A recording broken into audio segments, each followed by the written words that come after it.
This video is on how to look at systems of equations of two variables on a calculator. So these are our calculator notes.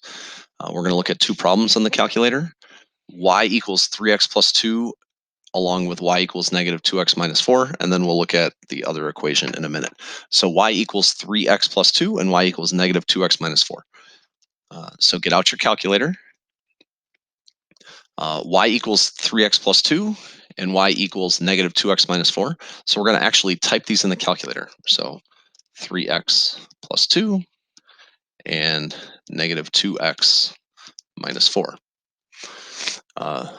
This problem is actually relatively simple compared to a lot of the problems that we might see where you are actually using a calculator, but I just kind of want to show you what happens. So clearly what happens is we see that this is a system where the lines intersect. So this is an independent system.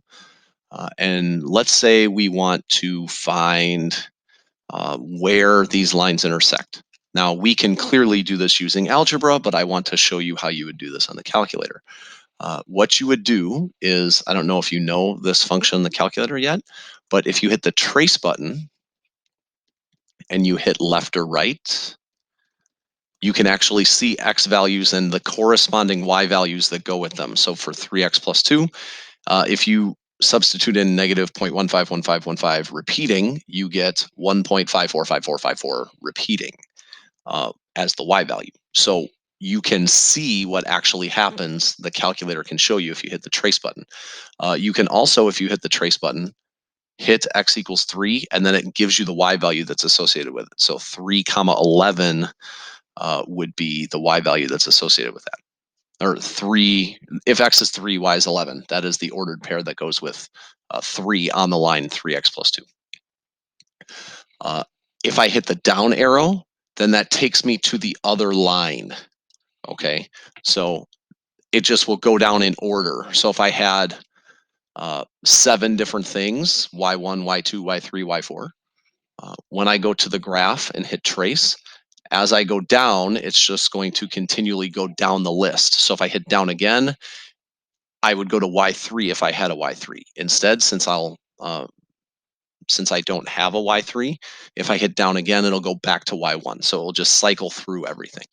If you want to find where they intersect, you hit second trace.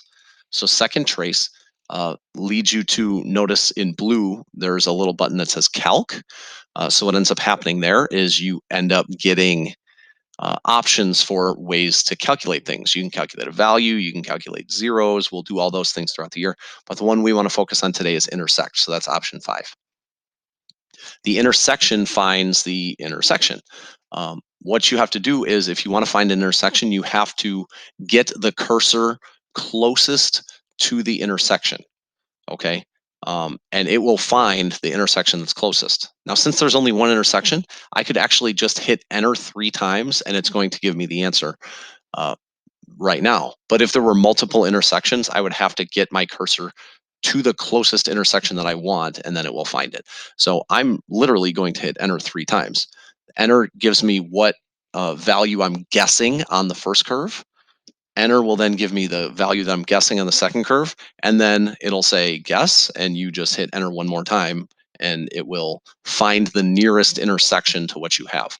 So the ordered pair that answers this is negative 6/5, comma, negative 8/5, or negative 1.2, comma, negative 1.6.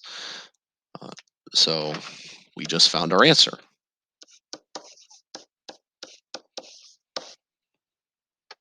If you roll out a calculator, you can do that. Most of the questions where it's this simple, we would not be allowed a calculator, but that is how you would find the intersection on a calculator. Okay. If you want to find the nearest intersection, if there are more than one intersection, I highly recommend that you scroll your cursor close to where the intersection is, and then it will find the intersection. One really quick example as to why that's important is, let's say that I have the absolute value of x plus 5 instead of one of those other options. And then I have a simple equation like y equals 4. Notice there are two intersections. And so on an equation like this, if there are two intersections, if I hit second trace and then intersect, it will find the closest intersection. So if I want to find the intersection that's way to the left of the screen, oops, I'm hitting weird buttons right now, but I would have to actually move my cursor so that it's closer to this intersection if that's the one I wanted to find. Okay, so it will find the closest intersection. That is how you use intersection mode. All right, now let's move on to the second question, which is y equals x plus 15 and y equals negative 1/2 x plus 18. So we will type this in, x plus 15 and negative 1/2 x plus 18. So I have x plus 15 and negative 1/2 x plus 18. And I kind of see part of a blue line and not much else. So if we just look at these, we can see that this is nonsensical. X plus 15 and negative 1/2 x plus 18 will definitely not fit on my little window where I'm going from negative 10 to 10 for x and negative 10 to 10 for y. So let's look at the window button. If we look at the window button, that tells us where our x's and y's go to. If I look at my y equals, clearly my y-intercepts are at 15 and 18. So I need to move this graph somewhere where I can see more of this, where I can see where the action is going on. One thing that you can keep in mind is that you can scroll out significantly. You can go from negative 100 to 200 for x, for example. You can go from negative. I mean, I'm just randomly picking things just to show you that you can zoom out pretty significantly. Your scale, if I'm going from negative 100 to 200, I might want my x scale to be 50 and my y scale to be 50. So then the tick marks occur every 50. So I just zoomed way far out. How you scale it on the window makes a big difference. Now, obviously, I can see this now that I zoomed way far out. I can see where the intersection is. But maybe I want to actually get a relatively close look, kind of by where the intersection might be. So where the y intercepts are at 15 and 18. Maybe I might want to make a window where my x remains negative 10 to 10.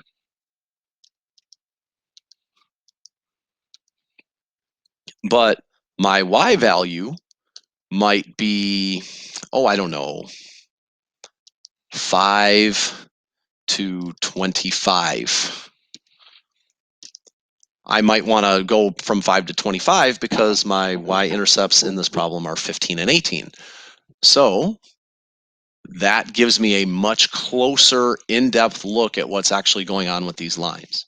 Now I can do the same thing with the intersection. I can trace things, or I can do second trace, find an intersection, scroll close to the intersection, hit enter 3 times, and I get the actual value of that intersection at 2 comma 17.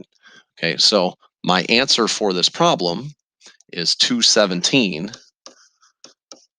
But if I kept my window where it was originally, I would have never seen it. So you might have to actually look to see where a window is.